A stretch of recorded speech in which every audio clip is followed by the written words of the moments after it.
In the world of professional wrestling, death isn't just the end of a career. Sometimes, it's a mirror that reflects how WWE chooses to remember or forget those who gave their all for the company. Not everyone who once stood under the spotlight receives honor when they're gone. Some names once made millions of fans cheer, but when they passed away, WWE responded with silence. No tributes, no memorial videos, just cold, quiet erasure. Today, we're looking back at 15 wrestlers who passed away and were ignored by WWE, to better understand the darker side hidden behind the bright lights. Let's begin. Wrestling Sphere, Go. Ludvig Borga, the Finnish machine erased from WWE history. In the early 1990s, as WWE was going through a major transition, the company was searching for new, foreign monster villains to stand against top stars like The Undertaker, Bret Hart, and Lex Luger. And from distant Finland came a massive, stone-faced man with an icy glare, Ludvig Borga, who instantly captured the audience's attention. With his imposing physique, intimidating face, and cold demeanor, he had everything needed to become one of the era's signature villains. His real name was Tony Hom, and he was no stranger to combat sports. Before WWE, he had been a professional boxer, a bodybuilder, and later even tried his hand in MMA. This diverse athletic background made him stand out, not just muscle, but a man who genuinely looked dangerous, as if he'd walked straight out of an action movie. In 1993, Hom joined WWE and was built as an anti-American heel, a character who constantly insulted the United States, mocked American values, and showed open contempt for the audience. It was a classic formula for generating heat, and Ludvig Borga played the role so convincingly that crowds hated him, yet couldn't look away. From his earliest matches, Borga was presented as an unstoppable force. He crushed opponents in minutes, showing overwhelming power and ruthless aggression. His biggest moment came when he ended Tatanka's 2-year undefeated streak, an achievement that shot his name to the top. By late 1993, WWE had major plans for him, possibly including a high-profile feud with Lex Luger at WrestleMania X. He was being positioned as the next great foreign monster heel, just like Yokozuna or the Iron Sheik before him. But fate had other plans. In early 1994, Borga suffered a severe ankle injury and was forced to take extended time off. WWE, focusing on its new generation shift, didn't wait for him to recover. Instead, he was quietly removed from storylines and disappeared from television, never to return. From that point on, Ludvig Borga was gradually wiped from WWE's history. No documentaries. No mentions. No highlights. Despite defeating major names, his legacy was buried as if it had never existed. But the erasure wasn't just about his short WWE run. Tony Hom's post-wrestling life was something the company didn't want to be associated with. After leaving wrestling, Hom returned to Finland and entered politics. He became a far-right parliament member, known for extreme nationalist views and fiery rhetoric. His personal life spiraled into alcohol abuse, fights, and addiction. When the political spotlight faded, he struggled with loneliness, depression, and severe mental health issues. On January 8, 2010, Tony Hom died by suicide at the age of 47. WWE remained completely silent. No statement, no tribute, not even a passing mention. To the company, Ludvig Borga was a failed experiment, a man once expected to rise to the top, who instead fell into darkness. Yet for many fans who lived through the early 90s era, Ludvig Borga remains unforgettable. The cold, unshakable villain from Finland, whose presence once made entire arenas tense the moment he walked out. A star that burned bright, then was erased into silence. Dino Bravo, the death WWE chose to bury. In WWE history, some names fade away due to failure, scandal, or simply the passage of time. But no one has been erased as thoroughly as Dino Bravo, a wrestler who shined brightly in the late 1980s, only to be completely removed from WWE's memory after a death that shook the wrestling world. Dino Bravo, born Adolfo Bresciano, came from Italy and grew up in Montreal, Canada. With a massive physique, incredible strength, and the look of a true muscle-bound hero, Bravo quickly earned the nickname the Canadian Strongman, believed by many to be the strongest man in the world. He had heated battles against top WWE icons like Hulk Hogan, The Ultimate Warrior, and Randy Savage. Though he never held a major championship, his role was essential. He was the powerhouse who made others look great, the dependable veteran who could elevate any match. But that spotlight didn't last forever. As the 1990s began, WWE shifted toward a younger, more dynamic generation. Classic muscle-heavy characters like Bravo were gradually pushed aside. In 1992, at age 44, Dino Bravo was released. Without a contract and without the spotlight, his life began to spiral. Unable to maintain a stable income through training or independent bookings, Bravo became involved in underworld activities. Living in Montreal, where organized crime held strong influence, he was drawn into a large-scale cigarette smuggling operation, a highly lucrative trade at the time. Bravo wasn't just a minor participant. He was believed to be a key figure in the smuggling network between the US and Canada. And in the criminal world, the deeper you go, the higher the risk. On March 10, 1993, Laval police in Quebec received a horrifying call. Dino Bravo was found dead in his living room, shot 17 times, a calculated, professional execution with no signs of forced entry. Authorities believed he knew his killers and had opened the door for them. The case has never been solved, but all evidence points to one conclusion: Bravo was murdered due to conflicts within the smuggling operation. After that, WWE essentially erased Dino Bravo from their history. No tribute videos, no acknowledgements, no legacy discussions. To the company, his death was an uncomfortable stain, a former star once seen as a symbol of strength and Canadian pride, ending his life as a victim of a mafia execution. Today, Dino Bravo is remembered not for his accomplishments in the ring, but for the silence surrounding his death, a lingering scar that WWE has never truly addressed. Umaga, the wild beast WWE let fade away. In WWE, very few wrestlers managed to be both terrifying and captivating at the same time the way Umaga did. He first appeared in 2002 under the name Jamal, as part of the Eric Bischoff-led faction 3-Minute Warning. But it wasn't until his return in 2006 as Umaga, the Samoan bulldozer, that he truly exploded onto the scene and struck fear into everyone watching. No speaking. No smiling. No mercy. Umaga embodied raw, primal aggression. With his massive frame, shocking speed, and brutal fighting style, he quickly became a dominant threat. His battles with John Cena, Triple H, Jeff Hardy, and Bobby Lashley cemented him as a monster no one could easily overcome. His legendary Last Man Standing match with Cena at the 2007 Royal Rumble is still remembered as one of the greatest of the ruthless aggression era. Many fans and wrestlers alike consider Umaga one of the best WWE superstars to never win the WWE Championship. Yet his career was suddenly cut short. In 2009, he was released after violating WWE's wellness policy and refusing to enter rehab. Not long after, tragedy struck. Umaga passed away at just 36 years old from heart failure, with multiple substances found in his system. The wrestling industry was stunned. WWE did not air a tribute video or mention him on TV. But those who knew Umaga understood that the silence wasn't because the company didn't care. It was grief that couldn't be expressed publicly. On his podcast, Chris Jericho recalled Vince McMahon's reaction. "I remember Vince was absolutely crushed. He tried to save him, but Umaga didn't save himself. Vince believed he still had so much ahead of him if he hadn't gone down the path so many others did." Umaga's death is a harsh reminder of the enormous pressures behind WWE's spotlight. A star who once made crowds hold their breath every time he entered the arena ended up fading away in silence. But for fans, the image of the Samoan bulldozer lives on, powerful, fierce, unforgettable, and forever missed. Viscera, the giant the world forgot. Standing nearly 6 feet 7 inches tall and weighing over 400 pounds, Viscera, real name Nelson Frazier Jr., was one of the most unforgettable giants to ever step into a WWE ring. With his massive frame, heavy stride, and distinct presence, he was the kind of performer fans couldn't ignore. Yet, in a cruel twist, when he passed away, WWE did almost exactly that. They stayed silent. No tribute video, no moment of remembrance, just a short and emotionless statement on their official website. Throughout his career, Viscera was more than one character. He lived multiple eras and identities in the same body. He first appeared as Mabel, teaming with Mo to form Men on a Mission, an energetic and colorful tag team of the early 1990s. Mabel would go on to achieve something rare, winning the 1995 King of the Ring tournament. From there, he became King Mabel and even challenged for the WWE Championship, stepping into the ring with legends like Diesel and The Undertaker.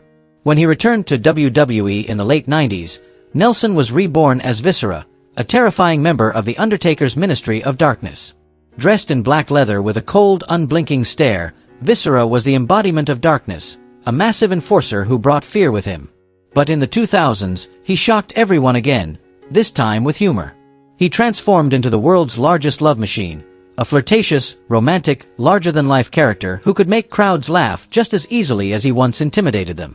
No matter the persona, Viscera always brought something unique, frightening, funny, and always memorable. After leaving WWE in 2008, his health declined rapidly. The same enormous body that once made him a star now placed heavy strain on his heart. On February 18, 2014, just 3 days after his 43rd birthday, Nelson Frazier Jr. passed away from heart failure. Fans waited for WWE to honor him properly, but that tribute never came.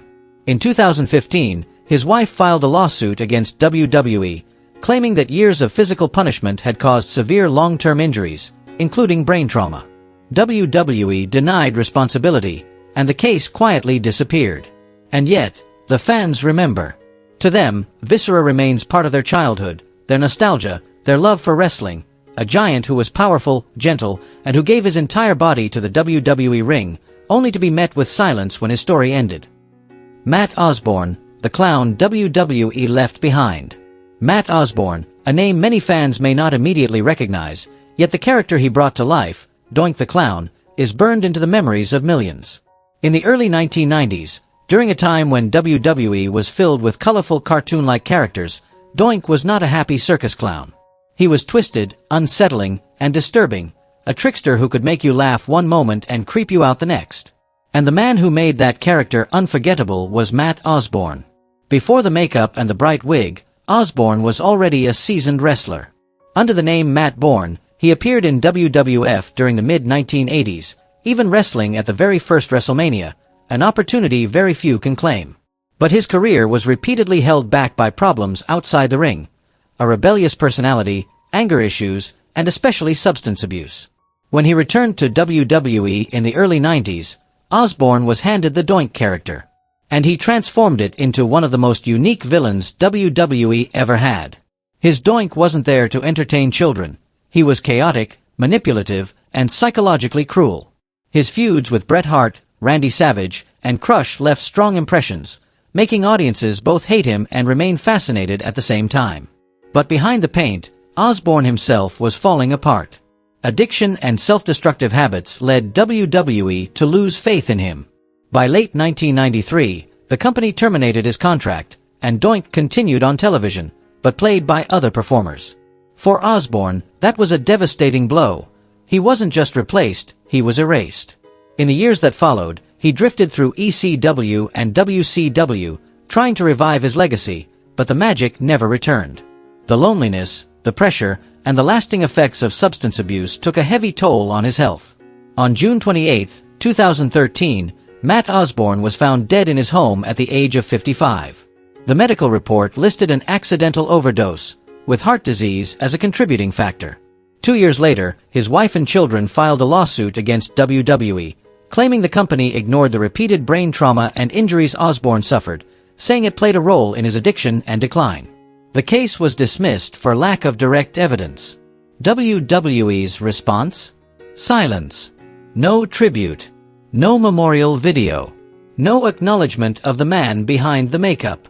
On TV, the company continues to reference Doink the Clown, but never Matt Osborne, the man who transformed a silly gimmick into a haunting icon. In the end, Osborne was not remembered as the talented performer he was. He was buried beneath the mask he once wore. WWE kept the smile of Doink, but chose to forget the man who created it. A man who once made the world laugh and shiver at the same time. Andrew "Test" Martin, the star WWE left behind. During the height of the Attitude Era, when WWE was overflowing with breakout talent, there was one name many believed would become a future cornerstone of the company: Andrew "Test" Martin. Standing close to 2 meters tall, with an impressive physique and a cool, intense presence, he was the perfect example of what Vince McMahon looked for in a top star. Trained by the legendary Bret Hart himself, Test entered WWE in 1998 with everything in his favor: ability, size, and strong backstage connections. Fans were introduced to him in a unique segment. Test appeared as the bodyguard for the band Motley Crue during a WWE show. From there, he quickly became a notable figure in the Attitude Era, joining the corporation and later forming the tag team TNA, Test and Albert, with Albert and Trish Stratus. With a hard-hitting style, crisp power moves, and a natural ability to draw crowd reactions, he seemed destined to become WWE's next major heavyweight star. But fate took a different turn. In 1999, Test was placed in one of the biggest storylines of the era, a romance with Stephanie McMahon, Vince McMahon's daughter. Their on-screen wedding, heavily promoted and highly anticipated, was infamously interrupted by Triple H in a shocking twist, revealing that Stephanie had married him beforehand.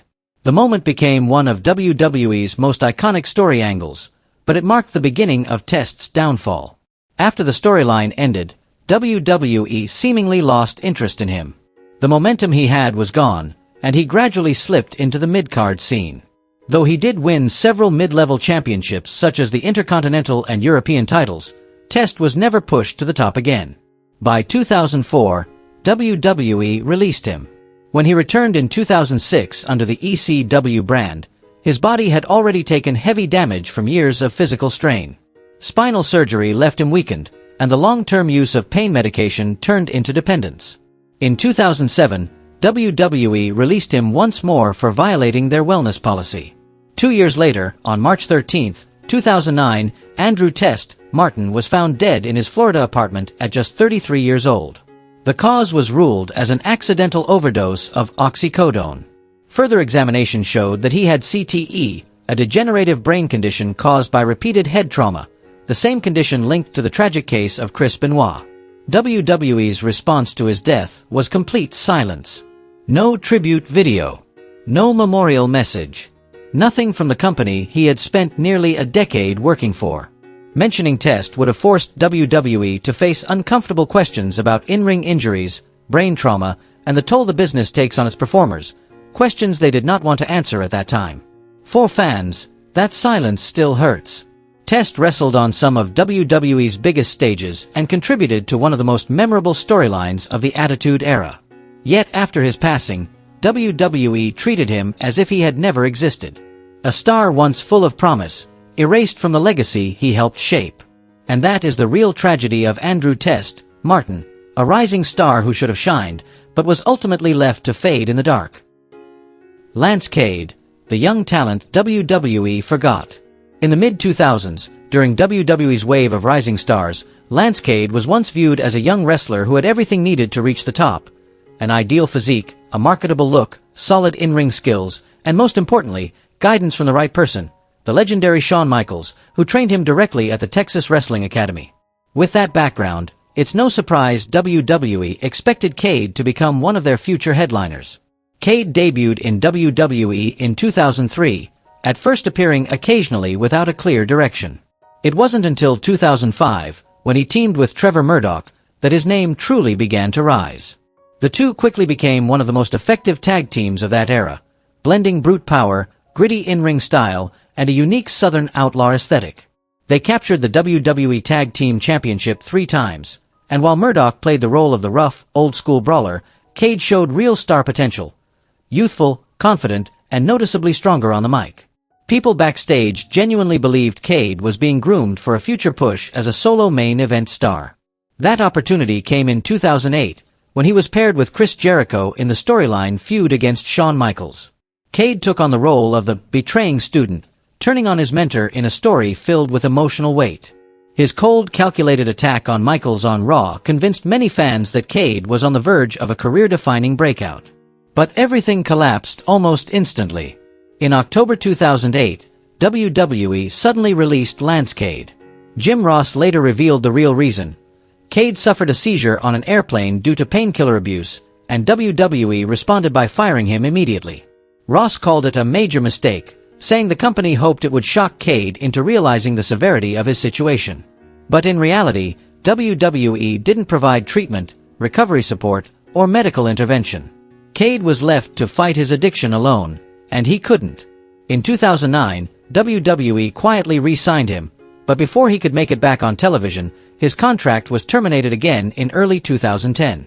Only months later, on August 13, 2010, Cade was found dead at age 29. The cause was heart failure, the result of years of heavy painkiller use. Medical reports later showed his heart had become severely enlarged, a tragic pattern far too common in professional wrestling. And WWE did what they often do best: stayed silent. No tribute video. No acknowledgement. No official statement. They didn't want to reopen conversations about prescription drug abuse and the lack of proper health oversight, issues tied directly to Cade's death. Even Shawn Michaels, his mentor and biggest supporter, was not allowed to publicly speak out. To fans, that silence was painful. Cade brought energy, passion, and the clear promise of a star who never got the chance to shine. But instead of being remembered, he was erased, not because he lacked talent, but because he was abandoned when he needed help most. Sean O'Haire, the star lost in WWE's shadows. Sean O'Haire was seen as the prototype for WWE's future. Nearly 2 meters tall, powerfully built, charismatic, and surprisingly agile for a 127 kilograms powerhouse. During his time in WCW, he stood out as part of the Natural-Born Thrillers, a group of young wrestlers once viewed as the next generation of the industry. His explosive athleticism and moves like the Shanton Bomb quickly attracted attention, and when WWE purchased WCW in 2001, O'Haire was expected to be one of the rising stars that would carry wrestling forward. But luck never truly favored him. While names like Booker T and Rey Mysterio found success in WWE, O'Haire was sent to developmental. When he finally returned in 2003, he brought with him one of the most intriguing characters of that era, a mysterious figure who whispered dark temptations, encouraging people to embrace their hidden desires. His promos were unique, unsettling, and layered, a sharp departure from WWE's usual style back then. Fans were hooked. For a moment, it looked like this was his breakthrough. Then WWE abruptly shut it all down. When Roddy Piper, who was managing him, was released, O'Haire's character was dropped without any follow-up. No storyline, no new direction, no push. By 2004, WWE quietly cut him from the roster, ending the ascent of a performer who had everything needed to succeed. After leaving WWE, O'Haire's life spiraled. He tried MMA and kickboxing, but never found stability. Personal struggles consumed him: depression, alcohol, and multiple domestic violence arrests. He attempted rehab programs, but the darkness never let go. On September 9, 2014, Sean O'Haire was found dead by suicide at age 43. His passing shocked fans, but WWE's response was once again silence. No tribute. No acknowledgement. Nothing. Maybe because he never captured a major title. Maybe because mentioning him would mean addressing mental health, something WWE has long avoided.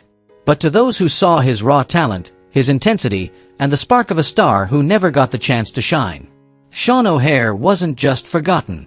He was a reminder of a cruel truth. In WWE, sometimes having everything still isn't enough, especially when you're left to fight your demons alone. Chris and Nancy Benoit, the dark chapter erased from WWE history. You can't talk about wrestlers erased from WWE history without mentioning Chris Benoit, once honored as a symbol of pure technical skill and unrelenting passion, but ultimately remembered as a stain the company could never wash away. Before the tragedy, Benoit was seen as the embodiment of dedication. With his polished in-ring ability, hard-hitting style, and relentless drive, he earned admiration from fans around the world. His victory at WrestleMania 20, where he embraced his close friend Eddie Guerrero in tears, was once considered one of the most emotional moments WWE had ever created. But just 3 years later, everything collapsed. In June 2007, WWE aired a heartfelt tribute to Benoit on Monday Night Raw, replaying his greatest matches and sharing words from fellow wrestlers. However, only hours after the broadcast, the horrifying truth came to light. Chris Benoit had murdered his wife, Nancy Benoit, and their 7-year-old son, Daniel, before taking his own life. WWE, along with the entire wrestling world, fell into unprecedented shock. Immediately, WWE severed all ties with Benoit. Videos, photos, archives, and even his accomplishments were erased from the company's history. Matches were edited, records were altered, and his name was removed from every mention. Vince McMahon appeared on television to address the situation, then declared that the name Chris Benoit would never be spoken again. For WWE, this was the only way to protect the company from an unforgivable tragedy. However, in erasing Benoit, WWE also erased Nancy Benoit, a woman who had built her own legacy in professional wrestling. Under ring names like Woman and Fallen Angel, she was one of the most influential female managers of the 1990s, working with icons such as the Sandman, Ric Flair, and the Four Horsemen. Nancy was never just Benoit's wife. She was a key part of WCW and ECW history, a pioneer for the modern female valet role. Yet after the tragedy, WWE chose silence for both of them. No tribute, no recognition, no acknowledgement of Nancy's contributions. Even though many fans and wrestlers urged WWE to separate Nancy's legacy from Benoit's crimes, the company has remained firm. Anything connected to the Benoit name must disappear. To this day, the Benoit tragedy remains the darkest chapter in WWE history, a story the company refuses to revisit. It serves as a harsh reminder that in the world of wrestling, even a beloved legend can vanish completely from collective memory, when the horror of their actions is too severe to ever forgive. Jack Tunney, the legendary president, forgotten by WWE. For more than a decade, Jack Tunney was the face of ultimate authority in the world of the WWF. From 1984 to 1995, he appeared on television as the WWF president, the man who made decisions that shaped the careers of the company's biggest stars. With his firm voice, calm demeanor, and commanding presence in every announcement, Tunney made millions of viewers believe he truly ran the company. Few knew at the time that Vince McMahon was the one holding the real power behind the scenes.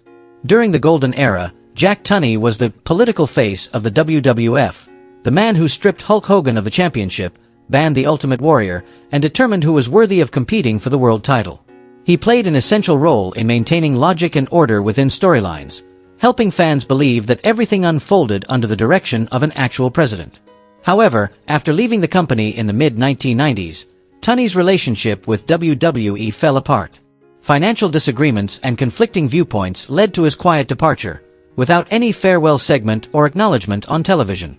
In 2004, Jack Tunney passed away from a heart attack at the age of 69. But what hurt fans even more was WWE's silence. No tribute, no memorial video, not even a representative attending his funeral. A cold ending for the man who once helped define WWE's image of power and prestige to the world. Chris Kanyon, the forgotten innovator. In a wrestling world filled with big personalities, Chris Kanyon was once considered one of the most inventive and unique talents. He first gained attention in WCW with his flexible style and the creation of numerous original moves that later became widely used by other wrestlers. With his strong physique, impressive ring presence, and natural charisma, fans believed he was destined to become a major star in professional wrestling. When WWE purchased WCW in 2001, many thought it would be his breakthrough. Kanyon won championships during his time in WWE and showed clear potential both in the ring and on camera. But it didn't last. A series of severe injuries, along with the company's failure to find a proper direction for his character, gradually pushed him out of the spotlight. By 2004, he was released, closing a career that could have been so much more. Life after WWE was filled with depression, loneliness, and emotional struggles. Although he attempted to return to the independent wrestling scene, the light inside him slowly faded. In 2010, Chris Kanyon took his own life at the age of 40, leaving deep sorrow among his friends and fans. WWE issued nothing more than a brief statement on their website. No tribute, no video, nothing to honor his legacy.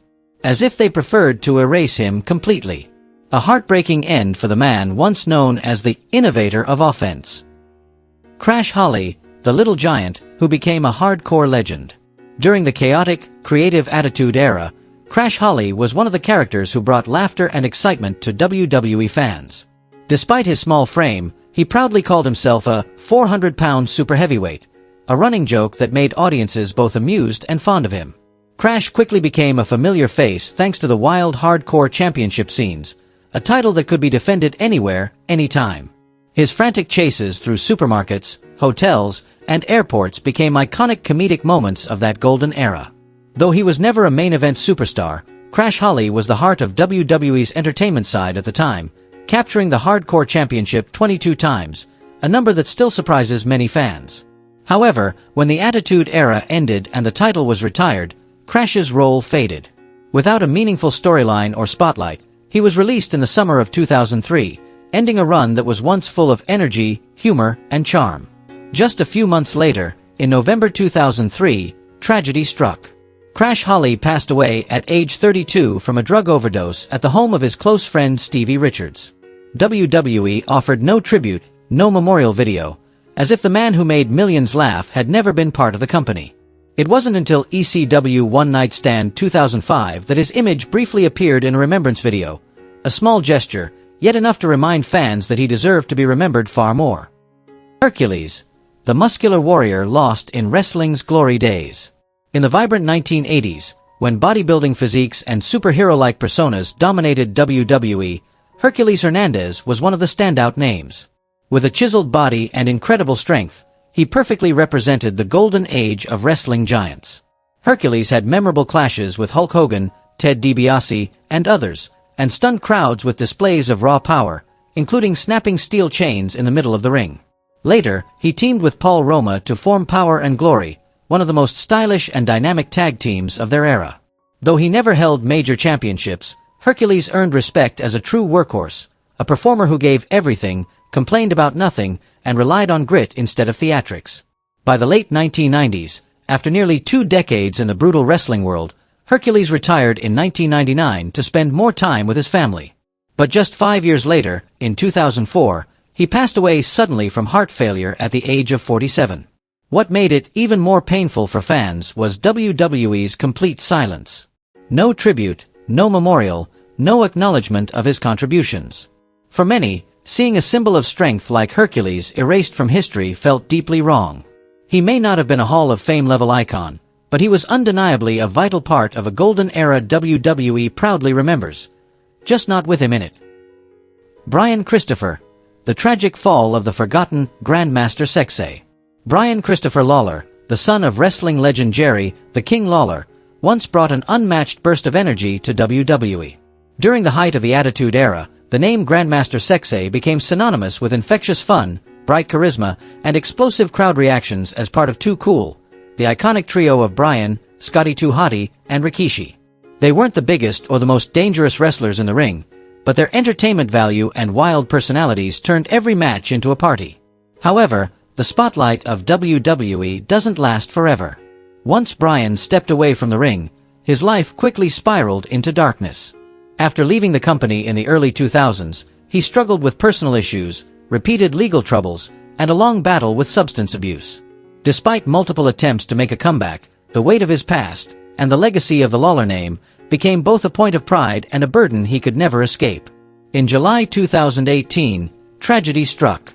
Brian was arrested for driving under the influence and detained in Tennessee.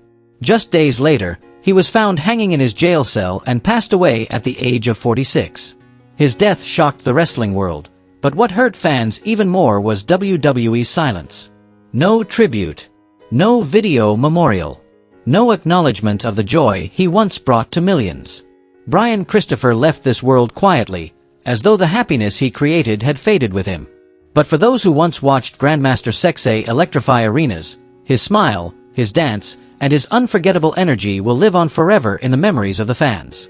Even if WWE has forgotten them, the fans never will. These names live on in our memories. If you honor them as the true legends they were, make sure to like, share, and subscribe to support Wrestling Sphere.